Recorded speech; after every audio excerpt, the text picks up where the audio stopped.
No. How's it going? This is Zack van Meir, speech number 2 for Professor Montrey's class at Brevard Community College.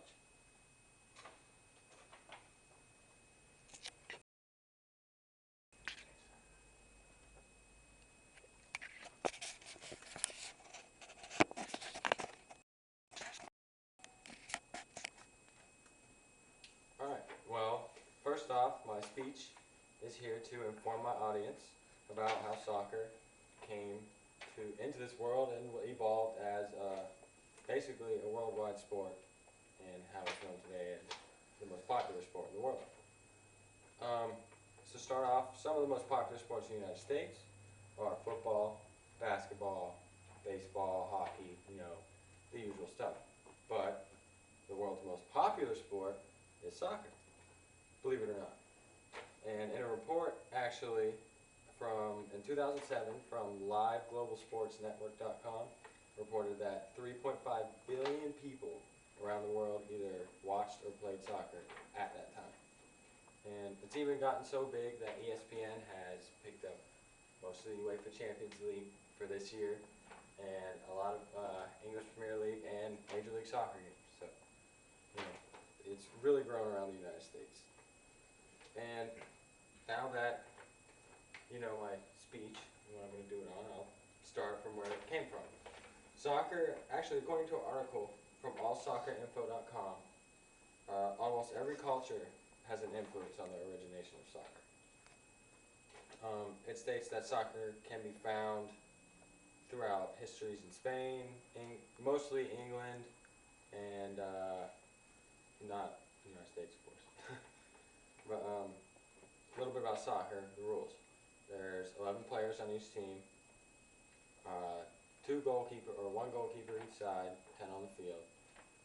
Fields can vary in size from age groups, and along with skill level, it kind of varies with that as well.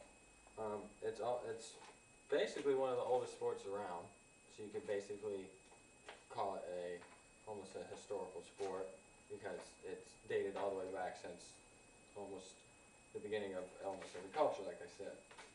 So now, since you know a little bit of history about soccer, I'll explain the lifestyles that you have to live to be a soccer player.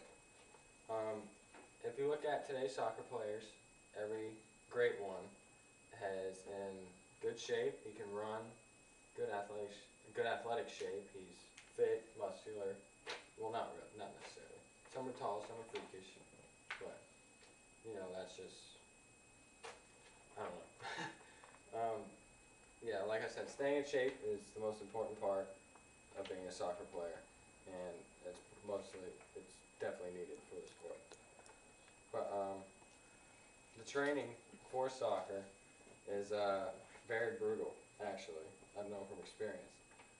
Making sure that your body is able to run 90 minutes and sometimes even more. Well, you don't necessarily play 90 minutes from the get-go, but the longest you play is 90 minutes, and that's pretty tough from experience, I guess. It also shown that if you're not in shape for the sport, that your team will get blown out and you'll probably get beat, because I know that we beat a lot of teams that were dead tired by halftime. And that just goes with the territory, I guess. And now, since you know a little about soccer and the rules, now I'll tell you about how it has spread out throughout the world, domestically, and the soccer today. In the United States, Major League Soccer is the league of professional soccer.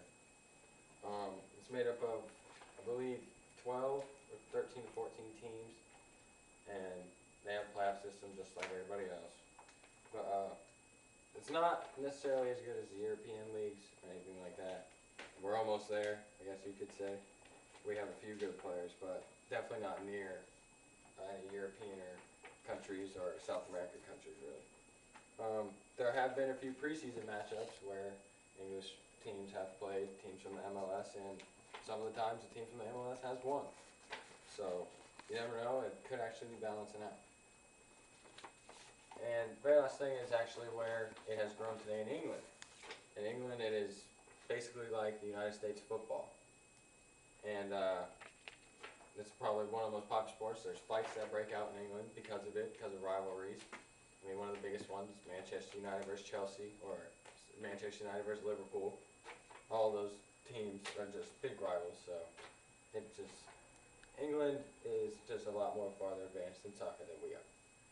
But, so, in conclusion, I believe that soccer is one of the greatest sports ever invented and ever created. I played it myself, and I was very happy that I chose it over basketball and football. So, that's just it. I guess, now you know a little bit about soccer, I just hope you go out and play it, and hope you enjoy the sport. And this has been Zack, Meir, second speech for Professor Montrey. Thank you.